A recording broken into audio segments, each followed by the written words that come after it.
بینەرانی عزیزی کورسات سەمکاتتان باش خۆشحاڵم لە بەرنامەیەکی نوێی وێنەگرافی بە دیداری ئێوە عزیز و خۆشەویست شاد ئەبینەوە. کەسایەتی خۆشەویستی سلێمانی کاک سەرکاری حەسەن بەگ ناسراو بە سەرکار ساحب قڕان ئەم هەفتەیە میوانی بەرنامەی وێنەگرافیە. کاک سەرکار یەک لەو کەسایەتیە خۆشەویستانەیە کە ساڵانێکی زۆرە خزمەت بەم شارە ئەکات. کوڕی خانەوادەیەکی دیار و دێرینی سلێمانیە و ڕۆڵیان هەبووە لە خزمەتکردنی ئەم شارە. ساڵانێک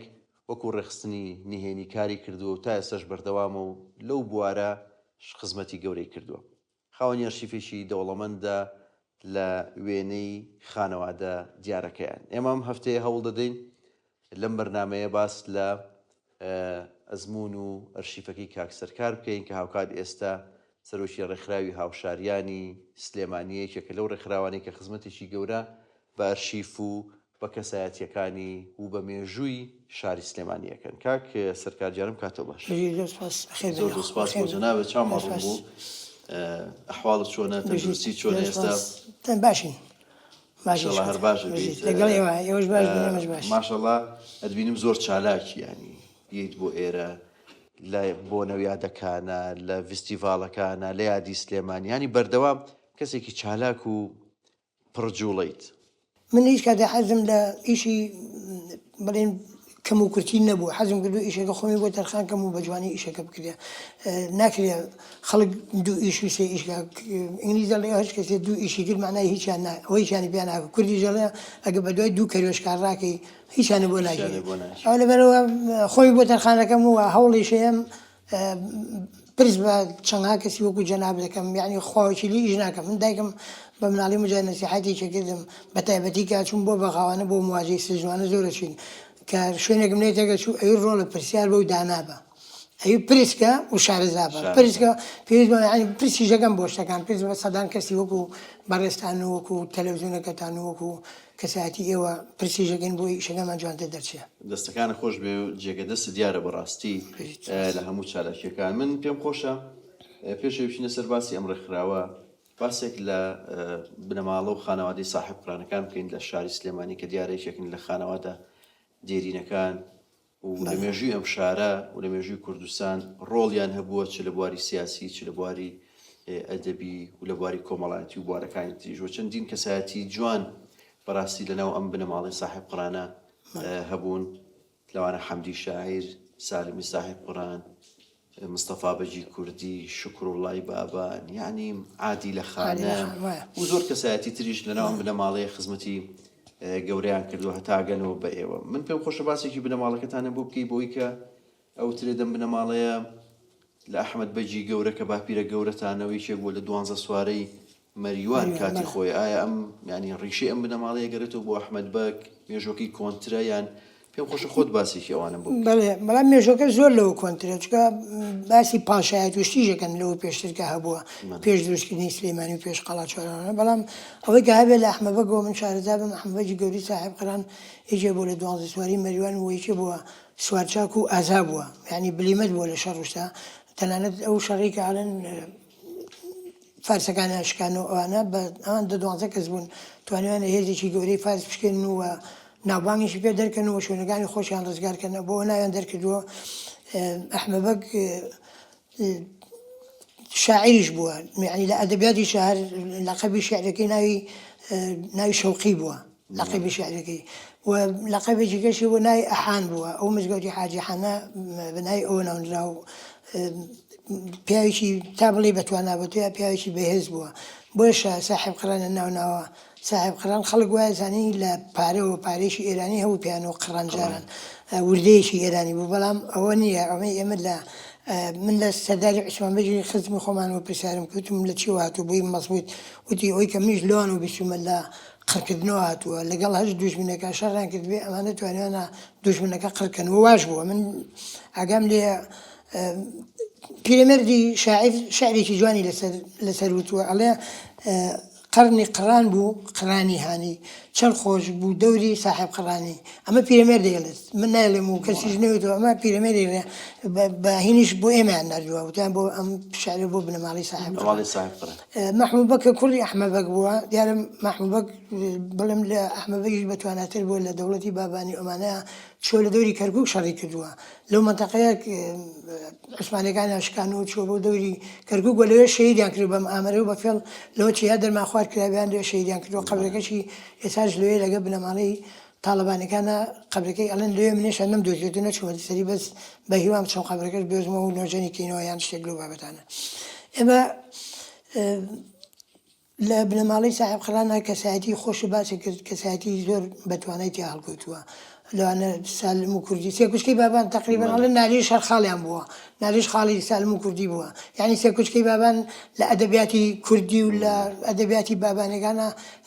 کەمیان نەکردووە درێغیان نەکردووە دوای خەڵکی کەمان زۆرە لە حەمدی شاعریشی بەتوانە بوو سوارچاکیش بووە ڕەخنەگریش بووە لە حکوومەتی شێخ مەحمووە ئەوەی کە حەمدی کردوێتی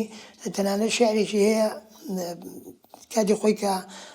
شێخ مەحموود ئەنجومەنی وەزیرانگی کۆبوونەوەی کردو ئەگەر حەمدی لێ نەبوو بێ توانە با بۆ سینەتایەت لە یا شاعرێکی وتوێ حەمدی خوددا ئەەکەم بەسە بۆ ئیفتیخاری من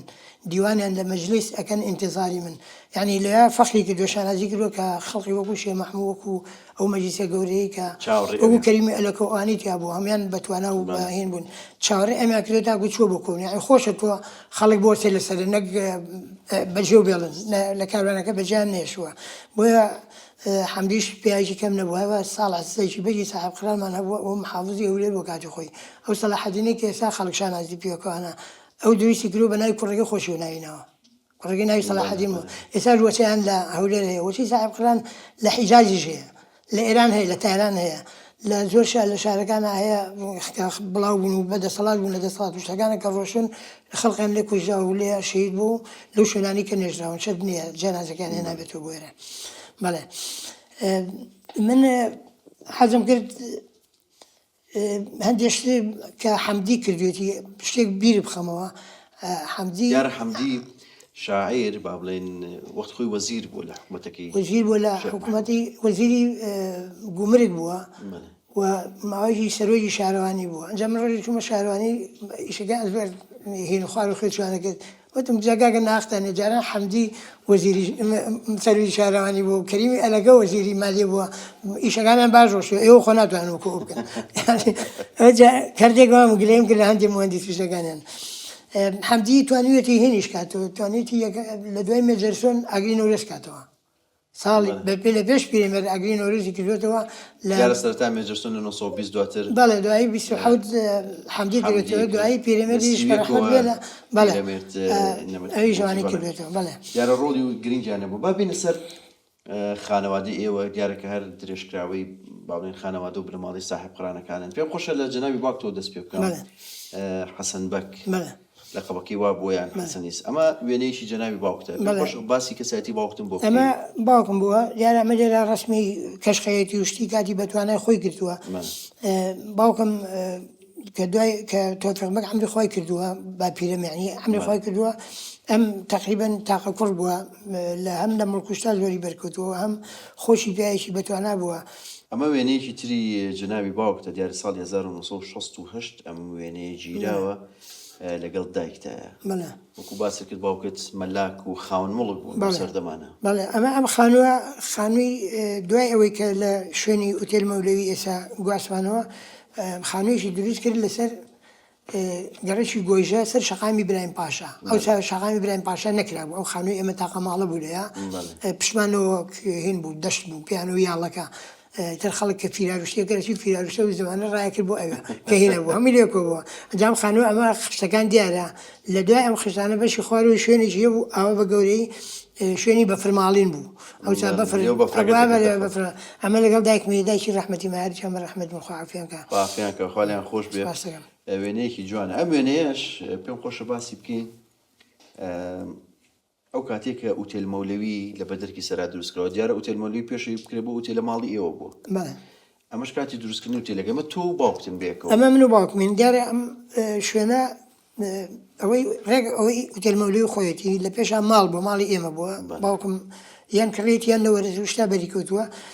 خانمە کۆنەکان بۆی دووقاتە و حوشەیەکی گەوری هەبوو حوشەکەی زۆر گەورە بوو لەبیر مەتوویەکی تیا بوو کە ئەیانتەکان بەجارش شش حو گەڕگات کۆ بوون جاژمان ڕاخست خەڵقی پیاوی بێدوسە چوە سەر تۆگانەتەکان ئەنجا لەو خانوویە لەبیرمە یەحیافەنگی بەڕەحمەت بێ یەحیافەنگی کرێتی ئەمە بوو لە دەرگای حوشەکەی تەنی دەرگای حوشەکەی ژوورێکی بچکۆلانە بوو دوکان دەرگاکەی تەختە بوو ئەو لەوێ وێنەیەکرد ئیتر دوایی کە دوای باوکم ئەوەی تێگا ئەو خانوو کۆنە کردی بە بینا ڕێزێ دوکان بوو دوکانێکیان محلی باوکم خۆی بوو سەرگۆشەی یەکەمی تەنیشتی ئەو گازینۆ بوو کردوی بە گازینۆیەکی گەورە ناوینا بوو گازینۆی لالەزار بە شوشەگۆ نووسرا بوو گازینۆی لالەزار ئێتر قەرەباڵغ بوو خەتە گازینۆشتیوان نەبوو خەڵکی زۆر هەو تەنیشتی ئەویش ستێدێ و یادگار بوو ئەمە من هاوکاری باوکم و سەدامت لە محل و لەوانە لەگەڵا بووم هەم معمەلی بلۆکمان هەبوو لەوێ چی دروستەکرێ قاتی یەکەم دروست کراوە خوارەوە ئەمە قاتی دووەمێتی باوکم ویستی بیکە بە عیمارە بە سێ چوار قات ئیتر بۆی تاوا نەکرا زڵوفکە باش نەبوو مەشاکل هەبوو برامانە بوو پێشمەکە بوو برامان هەبوو سجن بوو کێشە زۆر بوو باوکیشم تاقەتی لێی چوو ئێتر فرۆشتی ئەم وێنەیە وێنەیەکی زۆر کۆنی تۆیە لە باوشی دایکتای ئەمە باشی دایکم دیارە دایکم ئافرەتێکی وریاوهین بوو زۆر ئەوە ئەو زمانش منی بە دەوڵەمەنگین کردو نازانم چارەکە لیرێریان چی بێنن بەینە ڕسمێکی زۆر جوانە سەر و بەست و تەرتیباتی وانەی کردووە دەواری و سلێمانیانی بەستووە بەڵێ بەڕەحمەت وێنەیەکی جوانە خوالی خۆش بێ ئەم وێنەش وێنەیەکی جوانی دایکتە ئەمە دایکمە ئەمە لە حەوشەی هەر ئەو خانووی کەوتم لەسەر شەقامی برایم پاشا ئەوە دارای برامە دارە شەید بوو ئەوە بە مناڵیە بە مناڵی دارای برامەوە لە حەوشەکە چیمەنمان هەبوو خانووی جاران ئێستا خانوو کاکرێت دەرگا و ڕێک دەرگاکە چیتە ژوورەوە بەڵام ئەوسا حەوشەی پشتیشەوە بوو حەوشەی پێشیشەوە هەبوو دوو حەوشەیە جۆرەکەی تەقریبەن هین بوو بۆ تەهویە بۆ هەوا گۆرچە زۆر باش بوو ئەوە دارای برامە بەڕەحمەت وێنەیەکی جوانە ئەم وێنەیەش وێنەیەکی زۆر جوانە باوکتە و ئەمە باوکمە بەڕەحمەت بێ ئەمە خانووی بەرسەرایە ئەو خانووی کە باسەکەین ئەمە ئەو سایە ئەو خانوویە کە ئەمە خاڵە حسێن مامۆستا حسێنی فیزیا مەشهورە بەڵێ مامۆستا حسێنی فیزیا مەشهورە ئەو زۆر سەرپەرشتی ئێمەیە کرد کاتی خۆی لەو کاتیان لەوە چ من لەدایک نەبووبێتم ئەمە حەمەشوانە کوڕی پورمە باوکم خاڵێتی حەمەشوان دکتۆر شوان ئێستا لە خارجە یەک سەیدەری دانا لە جادەی هین ئەمە سەردای برامە بەڕەحمەت بێش هەمی خۆی کردووە دکتۆر شوان ئێستا لە خارج و ماڵ و مناڵەکەی لەوەیە مامۆستا حسێنیش ماوە یەک سەردانمانەکە بوێرە مامۆستای فیزیا و مامۆستای زۆر زیرەک بوو سەر کاڵی مامۆستا حسێنی فیزیا خەڵکی ناسیەوە کۆنەکەن وێنەیەکی زۆر جوانە بەڕاستی ئەو وێنەیە ئەم وێنەیە شەریک ئەو ساڵانەیە تەسەوڕ ئەمە ژەیە ساڵانێ بەڵێ ئەوە هەر خاڵمە خاڵە حسێنمە ئەوە دایکمە ئەوە سەردای برامە لە بەردەم دایکتاوەستا ئەوە سەردای برامە سەردا جاران خەڵپێنج قەڵۆیین بوو ئەوەش خوشکە زاوشی دایک من لەو بابەتانەیە من ئێستا ناوەکانم بچێتوانە ئەم وێنەیە کاک سەرکاروێنەی دوو خانمی ئەو ساڵانەی سلێمانی دیارە تەمەنیان هەیە ئامینە خان و ئایشە خان ئەمانە چێن؟ ئەمە ئامینە خان دایکی دایکمە کاتی خۆی زۆر متدین بۆ خوشی مەلەکاکە حەمەیە مەلەکاکە حەمە حاج سەیفوڵڵا خوشی ئەوە ئەمان هەر بە عایلە خوێنەوار بوون لە خێڵی موفتیشن هەر بە عایلە خوێنەوار بوون ئەو کاتە ئەمیش لە کاکیەوە فێری خوێنەواری بوو دوایی ئەم یەکێ بووە لەو سێژنەی لە سلێمانیا حوجریان هەبووە سێژن لە سلێمانیا ئەو کاتە حوجرەیە بۆ دەرس بە ژنان بڵێتەوە بە ئافرەتان بڵێتەوە یەکیان ئەم بووە یەکیان حەبسەخانی نەقیب بووە ئەو کەشیان یان ئەم عایشەخانە بۆ ناوەکەین بچێتەوە ئەوە یان بەڵێ ئاین پەروەر بوون هەم ئاین پەروەر بوو هەم کورد پەروەریش بوون لەگەڵە ڕۆڵی گرنگیان هەبوو لە نێشتنی خوێندەواری هەم مەلەکاکە حەما خوشکەکەی دواتر کاک جەلالی کوڕی گەبەربەری قوتابخانەی فەیسەڵیە ئەمە وێنەیەکی ئەمە وێنەی مەلەکاکە حەمەیە بڵێ مەلەکاکە حەمە حاج سەیفوڵڵا لەو وێنە کۆڕێکیان بۆ کرد مامۆستایانی زانکۆ ئەوانە دووسێ کتێبیشی لەسەر دەرکراوە لێرە کتێبەکانمان لایە ئەو مامۆستایانە هیچ مەلا عومەری نظامی بوو دەچێ خۆش بێ زۆر جوان شەرعی کردووە ئەوانی کەم بینێ داوای لەبریان یەکەم کە لە مەلاکاکە حەمە توانوێتی لێرەوە لەسەر پارەی خۆی دەوڵەمە بازرگان بوو لەسەر پارەی خۆی چوو بۆ مەنتەقەی سەنگاو بۆ گەودیانەی گەرمیان لێوێ حوجرەی دروست کردووە لەسەر پارەی خۆی وە لە حوجرەکەیە فەرقی بوو لەگە حوجرەی خەڵقێکە ئەم توانێتی دەرسی ڕاضیات و ئەوانش بڵێتوانێت دەرسی حسابیشی پێوتونێتەوە لەگەڵا دەرسی وەرزشی پێوتونی بۆی بەدەنتان مەزموت بێ بتوانن چکەگەر نیسان جسمی باش نەبێ عقل سەلیم پێ جسمی سەلیم ئەوەی نەبێ ناتوانێت لەبەرەوە ئەوانەشی پێوتون ئەم حجرەی کە تەواو کرێ تەکمیل بووە چۆتە سەر پێ خۆی بەجێش و چۆ دانیشتکەی دروست کردووە لێرە مامۆستاوشتی بۆ دیاری کردووە. ئەمەش کاک جەلالی کوڕێتی کە بەڕێوەبەری قوتابخانەی فەیسەڵێ بۆ گرنگی بۆ یادی بەخێر بێ ئەمە پیاوی زۆر بەڕێز داخۆ کاک نەوزاد لەم فترەی لەم ڕۆژانە ئەمری خۆی کە خوا عەفیکە خوا تەمەنی کاک بەختیار درێژکە ئەمە کاکە جەلالە بابا لە ماڵێ مەر پێمان و کاکە جەلال دایک مەر پێی و کاکە جەلال ئەمە ئەتا من لە بۆ مەکتەبی فەیسەڵی وەرنایژرام کە ماڵمان لەم گەڕێکی لەم بەرسەرای بوو لە خانی بەرسەرا دایکم منی بردە لای ئەم لە فەیسەڵێ بە جۆگر دانیشانەوە ئەگەم لە دوای دەما دانەوەی قسە نەکەی هیچ نەکەیتەوە دانیشتەمەوە خۆ بەزم نۆکاوشتەکەمان نەخوارد ئەمان ئەو کاتە مەکتەبی ئیبتیدایی نۆکاویانیانە شیریانیانە دێم جارێ دۆڵکەی شیرەکەشمە بێ لەگە خۆمە شیریشیان بەژیان خوا عەفیکە خوا عەفیان کاتەکە مردوی هەموویانکە و ڕۆحیان شاد بێ دیارە تۆ لە فەیسەڵیە وەکو جۆگر دانیشتووی بەڵام بۆ قوتابخانە چوویتە ئیبن خەلەکان بەڵێ لە پۆلیە کاچوینە ئیبن خەلەکان ماڵمان لێوە بوو نزیک بوو لێەوە سەرەتایی هەموو لێوێ تاوا کردووە مەکتەبی ئیبن خەلەکان بەڵێ ئەمە وێنەیەکی ئەو کاتێکە لە قوتابخانەی ئیبن خەلەکان ئەمە ئەم وێنەیە لە بیرما کە گیرە ئەڵێ ئێستا لە بەرچاومە چکە برادەرەکانی زۆر هەناسمەوە ئەوە یەکەم کاگازاتی سەیحمەیە کاگەزاتی خاوەنی ستۆدیۆ جوان بوونەوەن کامێرەکە یەنا کامێرەی ئۆتۆماتیکیش تازە داهاتبوو کە تەوقیتی گا و خۆی ڕایکرد هەتا عەرزەکەش تۆزە سەوڵ بەنان بوو تۆزە بیدایەتی بەهار بوو هێشتا عەرزەکە بەسەوەی کڕنایکرد تۆزە خلیسکەش هاتە شوێنەکەی خۆی دانیش ئێتە ئەمانە هەمووی کەسایەتی ئەم زەردەمێتیایە ئەوە کاوەیە کاوە مدیری بانخە ئەوە نەوزادی نووری بەگە ئەوە خۆم ئەوە مامۆستا ڕەحمان ئەو ڕەحمان مەلای مزگەوتی عەبدوڵڵا ڕێخۆڵەیە ئەمانە هەمووی تایە حەمەی مامە عەبەی تایە خەلیل بەختیاری هینی تایە بەختیاری مەلا عەیزەت حاجی بەکری مەعرێزی تایە ڕێزمان بۆ هەمویان هەیە تەمەن درێژ بن تاری حاجی عەجی دیار کە شەهید بوو زۆری دیار شەهید بوون ئەم وێنێش بەلامەوە زۆر جوانە ئەوە کوێ ئەو دیوارە قەوسەرە دۆخانەوە جاران ئەو خانە گۆرانە کاکرا ئەوەی ئەم بەرسەرایە ئەوە دەرگای حەوشە بوو ئەمە دیناوی دەرگای حەوشە بوو دیناوە جاهینێکیە بوو چۆن بڵێ مەدخەلێک مەدخەلەکە لەوێ خەڵکی توانیە گە باران بێ لە خۆی ڕێخاتویان شێک هێن بوو وەکو ژوورێکی گەورە وا بوو دەرگای حەوشەکە لەوێ دو دەرگا تەختە گەورەکان بوو ئەوەی قوبە قوبەکانی پێوە بوو ئیتر لە دیو ئەم دیوە ئەو زەمانە ئێمە دیارە زۆر خزمەت کراوین جلەکانی بەرمان شاڵی ئەو کاتێ باوکم زۆر حەزەشتی کوردەواری بووە تەنانەت ناوی ئێمەمانان هەمومان بە کوردی زۆر کەس لەمە بەرچێ بۆ ناوە چۆن تۆ ناو سەرکارەیە چۆن لالەسەر بەچیەوەنەوە باوکم زۆر حەزی لە ناوی کوردی وشت بووە هەرچەند خۆی ناوی حەسەنەوە بەڵام حەزی لێ بووە هەموو ناوەکانمە کوردی وانە بووە جلی کوردیشی حەزیەکە سەردار و سەرکار و بەڵێ چەند خوشک و برابوونەوە کاکێ ئێمە چوار خوشک و پێنج برابووین بەڵێ دیارە هەنێکیان کۆچی دواییان کرد و ڕۆحیان شاد بێ و تەمەندرژی بۆ وانی کەماوە خوشکەکان هەموویان عەمری خوا کرد بەس بەجیخان منماوە بەجیخان لێرێ لە ماڵی خۆیەتی لە ئەم وێنەیەم بەلاوە جوانە وێنەی سێرانێکی و ساڵانەیە کە جێبێک سارێکی جێبیشی تایە ئەمە جاران ئێمە طبعا تقریبا ئیمکانیەتمان باش بوو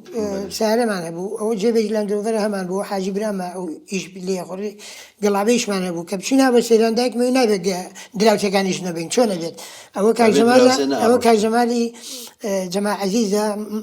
زاوامان بوو ئەوات بوو ئەمە کاک شێخ فاتیحە دراوسەمان بوو مناڵەکانی ئەوە بابەتیار و بابە ڕەسوڵی تا مناڵی ئەوەن کەس و کار و کچەکانی هەمووی لەو دیوەنەوەن ڕسمان نەگیر لەگەڵمانە ئەتە ئەمە ئەوە کاک عوسمانی فاتەقەمورە سایاقی گەڵابەکە بوو ئەو مامۆستا شاسواری داود بەگە ئەوەش کە حسینە خاڵ حسینە ئەمانە هەموو منی تیام لێە سامای برامی تیام وێنەیەکی جوانە بەڕاستی ئەم وێنەی شەر وێنەیەکی خێزانیە ئەمە مامۆستا ماجید کە تازە ژنێناوە خەریکی حەفلەی ژن گواستن وشتەکەن ئەوە هینا ئەوە خێزانەکەیەتی ئەوە مرواری خانە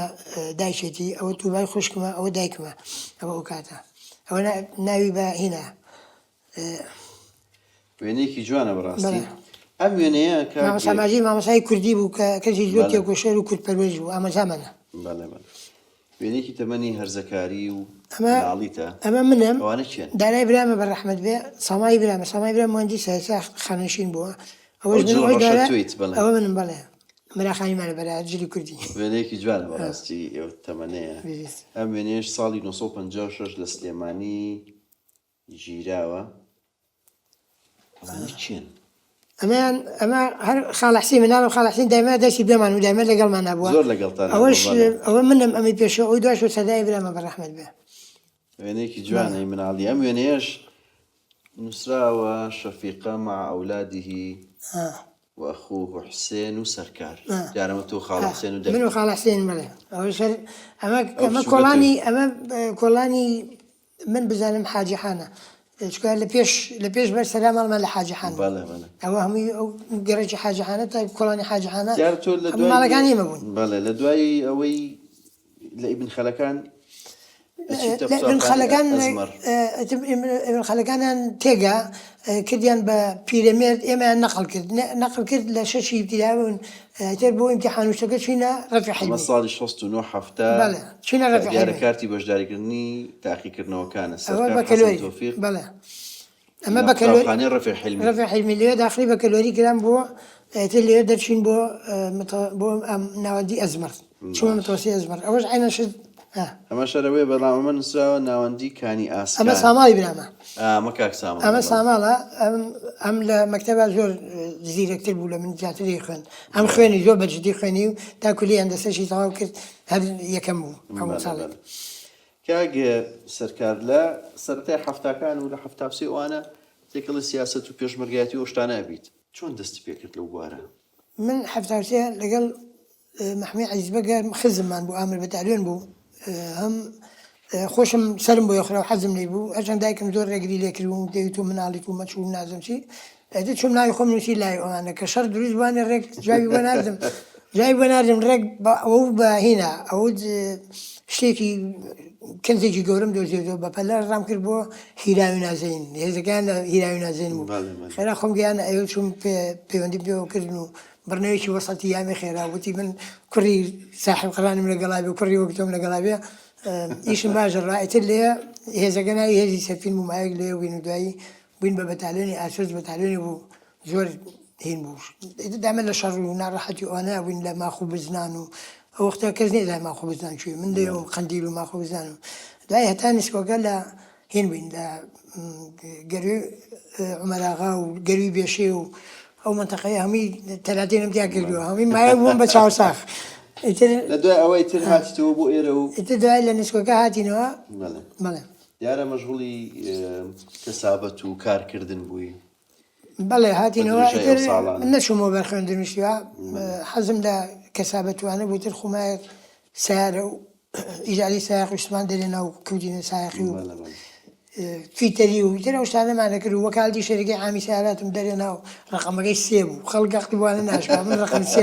رقم سيا مرقت. بله. في خوش عني قواني كوني تيايا. بيكو سيريان كي بلا وشان شيء كرد ورجلي معلومة كردي. باتر بيكو برضو عم بيت. زور باش. خوشوستان لدواي وشان شيء كرد لقلتان برضو عم بيت.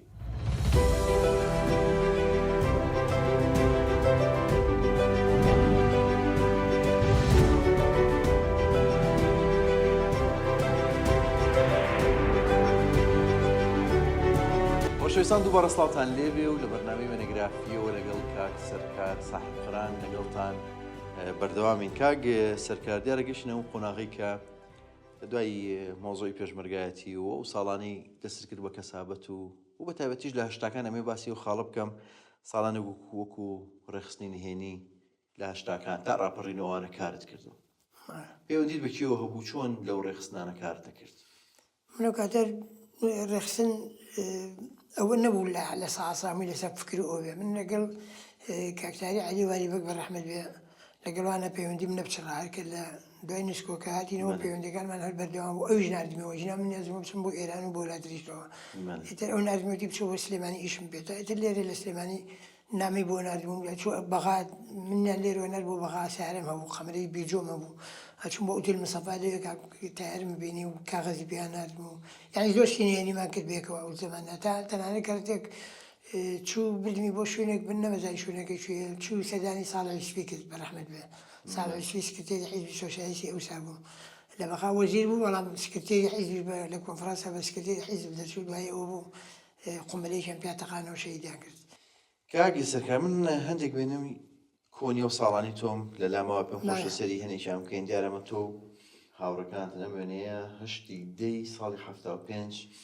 ژیرەوە ئەوە کوێ؟ ئەمە کاریز وەسا شەریفە مامەیارە تەقەن خۆی کاریز وەسا شەریفە لە ئەسەنجا مامەیارش گردەکە بە تەنیشتوێتی ئەمانە برادری ئەو کادەن ئەمەش عوسمان کاژاوی شەید عوسمان کاژاوی کوڕێکی زۆر قارەمان بوو زۆر هەم زیرەک بوو هەم زۆر قارەمان بوو لە کۆمەڵی ڕەنجەرانیشیە کرد ئەمە عەبدوڕەحمانی مەلا عەبدوڵڵا ئێستا لە خارجە ئەمەش مامۆستا عوسمانە مامۆستای سەناعە بوو ئێستا ویش لە خارجە لە ئەڵمانیایە ئەمەشیان خۆم ئەمە کاریز وەسا شەریفە وێنەیەکی زۆر جوانە ئەو کاتە گرتمە ساڵی 75 دوای نوسکەکە بوو ڕێک وێنەیەکی جوان لەگەڵ ئەو هاوڕێیانە ئەم وێنەیەش پێما بێ هەر ئەمە هەر کاریز وەسا شەریف ئەمە بۆیە حەزم کەم ڕسم ببینن سری کە جاران کاریز وەسا شەریف چەند جوان بوو چی ئەو دارانە بە ئێستا ئێمال کراوە نیازی خراپیان بەرامبەری هەیە هەرچەندە هەندێک ڕێکخراوەشت کۆبووینەوە قسەمان لەسەر کردووە ئەمەش شێر عوسمان کاژاویە ئەمە ئەم وێنەیە لەگەڵ شێر عوسمانە ڕەفاقەتمان زۆر خۆش بوو ماڵمان نزیک بوو هەمیش لە شەڕە قۆچەخانەکەی زەمانی کۆنا بەیەکەوە بووین لەگەڵ سەرکارێکدا شەڕە قۆچەخانەی لەوە منی زۆر خۆش دایمە بێکەوە بووین هەتا ئیتر دوایی شەهید بوو بە فەرماندەیەکی زۆر هەم سیاسی هەم عەسکەری بوو دوایی شەهید بوو بوو بەیەکێتی بوو کۆمەڵە ڕەنجەرا بوو ئەی بینی دارەکان چەند چڕە هەم شوێنی یادگاری هەم شوێنی سەیران بوو هەم شوێنی سایکردن بوو بەڵێ هەموو بۆ سای ئەمەش هەر ئەوەیە ئەمە وەزم 76 ئەمەش هەر برادرانی گەڕەکن ئەوە ئیسماعیل ئیمام عەلیە ئەوە بەهمانی حەمەڕی خۆی مەشهور بوو ئەوە ئەمری خوای کرد بەمان ئەمە ئیسماعیل ئیمام عەلیە ئەوە سەلامە ئەمری خوای کرد ئەوە منم ئەمە محمود شێخ عەلیە سا لە خارجە لە ئەڵمانیا ئەمە کەمال مەدحەتە وارمەن کەمال مەدحەت بەڵێ ئەمەیان ناوەکەی نازانم ئەمە کاگاری ناوە کە دانیشتو یەکەم لای چەپ و کاک ئالی ئەمەشیان مامۆستا عوسمانە ئێستا لە ئەڵمانیا لەوێ نیشتەجێیە وێنێکی جوانە برادرانی ئەو ساڵانە ئەم وێنەیەش وێنێکی تۆیە و ئەو کەساتی چێ لەگەڵ تا ماتۆڕە ئەمە کاک زاهیرە زاهیر سعید ئێستا پێشەڵەن زاهیر مەحموود باوکی ناوەکەیان گۆڕی لەبەر ڕێخستنیشتە ئەمە برایی کاک مستەفا چاوڕەشە لە ساڵی 74 لە شاخی حەسەنبەگ ئەمە هین فسفۆرەکەیان دەیە ئەو فسفۆرێک تەقی ئەو زەمانە کاک نەبەز و ئەم برینار بوون ئەم بەزەم برینارەکەی زۆر خەتەر بوو هەموو دەموچاوی داوەشەوە ئێستا ئەو قژوشتەی بینی لوتی گوێچکەی دەمی هەمووی سەناعیە ئەو کاتەی دوای ئەوە لە ساڵی 77 ئەمانەیە بە نهێنی هاتەوە بۆ سلێمانی لە هەموو سلێمانەیە تەنها منم بینی لە هەموو سلێمانە خۆی بە ئەعترافی خۆی تەنها منم بینی ئەچوون بە دوایە بە ماتۆڕ ئەمبرد بۆ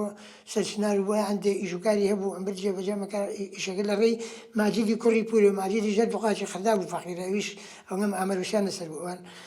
ئەها بە شوێنماوی زایر بانگ دەکا ئیتر من تۆ جێگەشتستان بەڕاستی وەزعەکە زۆر خەتەر بوو ئەمیش حکوومەتی عێراقی بە دوای ئاگەڕاچکە فسفۆریان هەیە بۆ فسفۆرەکە چێکی قەدەخەکراو بوو لە عالەماوە چێکە قەدەخەکراو بوو وەکو عینەن چۆن ئەمە هینی مەزەریەکان هەڵێن یاری ئاگرینەکان عینەن ئەوە هاتە خوارەوە خۆم چاوم نی بووکە هاتە خوارەوە بە زەمان برینار بوو بەداخەوە کار ساتی بەسراتەوە ئەم وێنەیە وێنەی توێ لە ستۆدیۆ جوان فۆتۆ جوان بڵێ ئەمە کاتی خۆی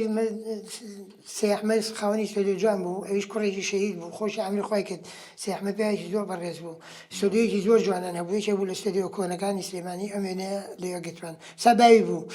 وێنە دەگرت ئەوە بە شێوەیەکی پیانۆ و کارەبایی بەکاربایی بە تازە ڕووناکی و شانە هاتووە لە دواوە بەکارهاتوە ئەم دوو کەساتی شن ئەمە براگەورەکەمانە نەسرەدین ئەمە هەر ئەوڵی گەنجێتی و هەر پێشمەکە بووە تاکو ئەم کۆتایە لەم کۆتای پیر بوو و دەوردا ئێتا ئەمری خۆی کرد لە کاتی کۆڕۆناکە ئەمەش خێزانەکەیەتی مناڵیان نییە ئەمەش ئەمە خوشکمە تووبای خوشکمە ئەمری خۆی کردو ئەمەش کاکە حەمەی نوقڵە مەشهور بوو ئەو زەمانە لە جادەی مەولەوی دوکانی شیرینی و وشکە و ئەو شانەی هەبوون بە حەمەی نوقڵە مەشهور بوو برای عومەر ڕۆستەمی یاریزان یاریزان برای عومەر ڕۆستەم حاجی عەبدوڕەحمان بوو ئەوەش تووبای خوشکمە ئەمری خۆی کردووە دوو کچیان هەیە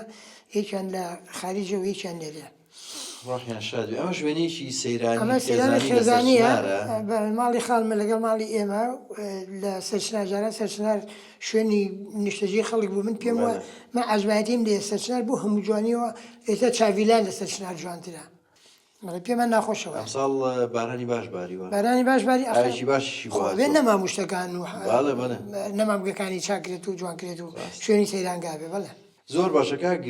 سەرکار ئەگەر لەسەر پێشی باسی ڕێکخراوەکە بکەین لەسەر ژیانی تایبەتی خۆت کەی ژیانی هاوسەریت پێکهێناوە چەند منداڵتان هەیە؟ من ساڵی 84 خێزانی یەکەمم پێگەێنا. دووجار هاوسەرگیریت کرد؟ بەڵێ دووجار هاوسەرگیریم کردووە. ئەو خێزانم لە ساڵی تقریبەن 90 سێ مناڵی بوو، 2 کچ و کوڕێک. هەندریان کوڕە گەورەکەم و دایەوە هاژە کشە گەورە دایەوە کچێکی کەشم ناوی پرژەیە لەو ئەمانەمان بوو. ئەوان لەخوا بەزابێت شوێن نەتە شوێن و ماڵی خۆیان و مەکتەبیان تەواو کردو. یعنی هینە ژیانێکی باشیان هەیە و لەخوا بەزابێ و لە زۆر ڕێک و بێشن لیان ڕازی من. بەڵام دایشیان نەخۆش کەوت لە ساڵی 90 بە تەواتی لە پێکەوتووە تووشی ئەمریکا پێڵن حەبلی شەوەی ئەوانە ئەوەی لاوازە ناتوانێت هەڵسی گۆرکە هینما خەڵقم خانوم بۆ جا کردوێت و هەر لە تەنیش خۆمە و خەڵقیشمان بۆ ڕاگرتووە خزمەتێکات نالین بێناسوێ و کشەکانیشی لەخوا بەزێبێ ئازان و لە خێزانەکەی دووەمیشم هەر یارمەتیەن و خزمەتێکن و ئەوانە. لە خێزانی دووەمیشم هەر عینەشت 2 کچ و کوڕێکم هەیە. 2 کچەکەم ئەوانیش مەکتەبیان تاوا کردووە. طبعا هەر چوار کچەکەم کولیان تاوا کردووە. یەکیان ئەوەی یەکەم گەورەکە ئامار و کۆمپیوتەری تاوا کردووە، ئەمیکیان ئینگلیزی گرامەری تاوا کردووە. ئەم 2 کچەی کەشم یەکیان کۆلیژی طبی عامی تاوا کردووە، ئەمیکەشیان طبی سەیدەلانی تاوا کردووە. تەمەندرێژ من ئینشەڵا خێزانێکی بەختەوەر خوای گەورە بۆ تۆ ئەمبێ لە پێمان بووی بە باپیر و نەوەش زۆرە. بەڵێ 4 نۆمەیە تەمەندرێژ من ئینشەڵا تەمەندرێژ من پێم خۆشە بێکەوە لێسە لە بینایی ڕێکخراوی هاوشاریانی سلێمانین باس لە دروستکردنی ئەم ڕێکخراوە و ئەرک و ڕۆڵی ئەم ڕێکخراوە چۆنێتی دروستکردنی و هاوکات ئەم وێنانی کە لێرە دانراوە بەیەکەوە بیکەین. دیارە ئەم ڕێکخراوە ڕۆڵێکی گرنگی هەیەەوە بینین وێنی زۆرێک لە کەسایەتیەکان و لە مێژووی ئەم شارە لێرە نمایش کراوە و دانراوە. پێم خۆشە بێکەوە بچینە دەرەوە باسی لێرەش بکەین. فەرموو.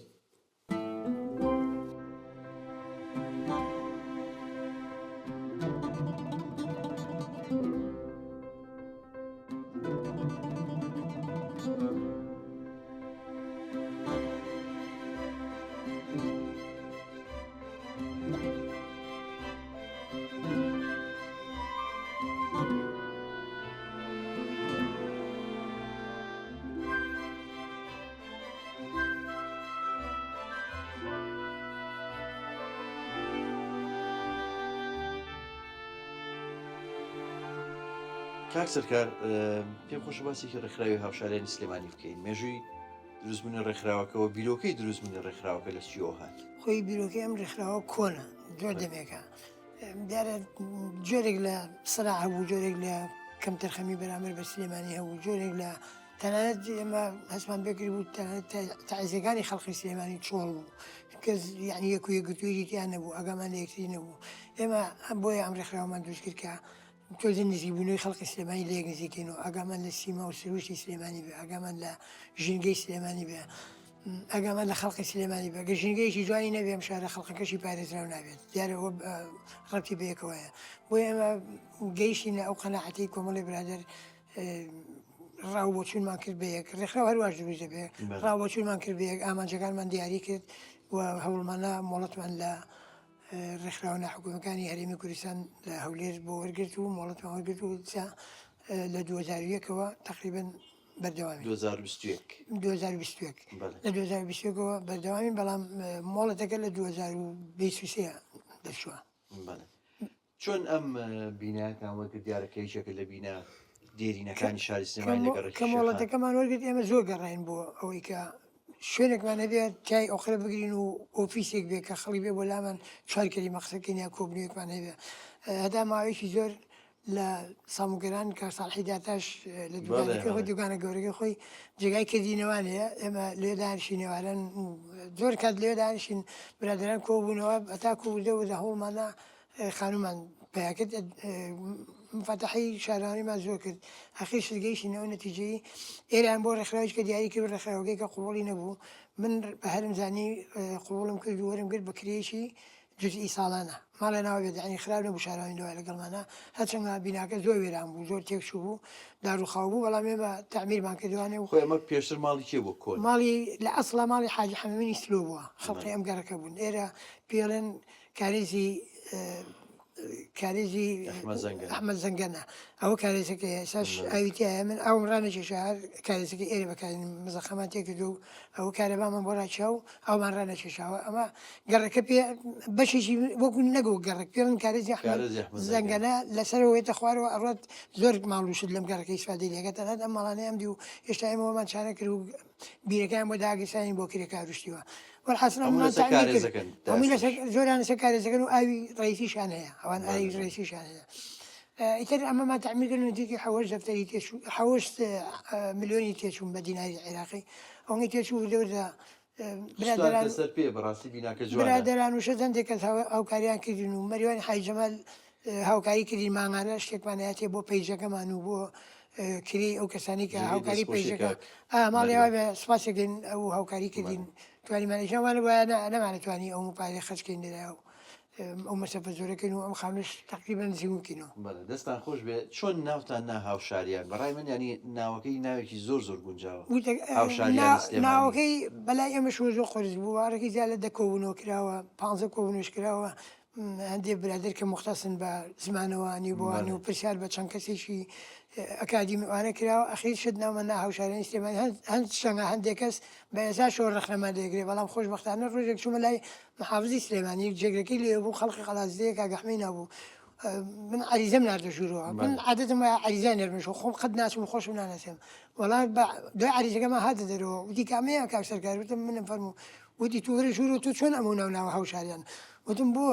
وتی من دوو کتێبم نووسیوە ناوی 3-4 جار ناوی هاوشاریانی تێک تیا دووبارە بۆ توانێ ناوێرم دایبەزێنم مسم خەڵک ڕخنم لێ بگرێ وتی تۆ وای کردم من کتێبەکەم دابەزێنم وتم دایبەزێنە مەترسا ئێمە دیراوێکی جوانە هاوشاریانی هەموو کەسانی کە لەم شارە ئەوەی کە لەم شارە ئەژی